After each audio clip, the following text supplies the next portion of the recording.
اعتکاف متاثر ہو سکتا ہے. یہ فرمائیے گا اس حوالے سے کہ مکروہات کیا ہیں اعتکاف کی اور کس طرح اعتکاف فاسد ہو جاتا ہے, کچھ اس پر کلام فرمائیے گا. فساد اعتکاف تو موقوف ہے روزے پر, ٹھیک ہے, اور ایک ہے مسجد سے باہر نکلنے پر. یہ دو مین چیزیں ہیں. روزہ کسی لحاظ سے فاسد ہو گیا, چاہے کسی عذر کے سبب, اعتکاف بھی فاسد ہو جائے گا. دوسرا, مسجد کی حدود سے بلا عذر انسان باہر نکل گیا, کوئی شرعی عذر بھی نہیں ہے, کوئی اور دوسرا مسئلہ بھی نہیں ہے. شرعی عذر ایسا ہو سکتا ہے مثال کے طور پر کہ جیسے اس کے اوپر غسل جنابت طاری ہوا اور مسجد کے اندر پانی کا انتظام نہیں ہے, تو قریب ترین جگہ پر جا کے غسل کر کے واپس آ سکتا ہے. یا وہاں پر جمعہ نہیں ہوتا اس مسجد کے اندر, تو جمعہ پڑھنے کے لیے جا سکتا ہے, پھر فوراً واپس آ جائے. اگر وہ بغیر کسی عذر کے باہر نکلے گا تو پھر اعتکاف فاسد ہوگا. یہ دو صورتوں میں فساد ہے.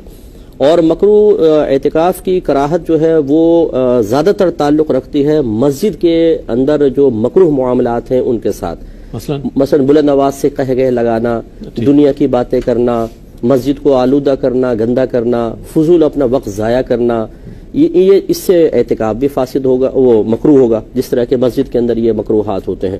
تو کوشش یہ ہونی چاہیے کہ جب انسان معتکف ہو تو مکمل طور پہ اللہ تبارک و تعالیٰ کی طرف متوجہ ہو, کسی بھی لحاظ سے ایسا ظاہر نہ ہو کہ اعتکاف کو ایک بوجھ سمجھ کر یا صرف ایک انجوائمنٹ کا ایک ذریعہ سمجھ کر وہ بیٹھا ہوا ہے.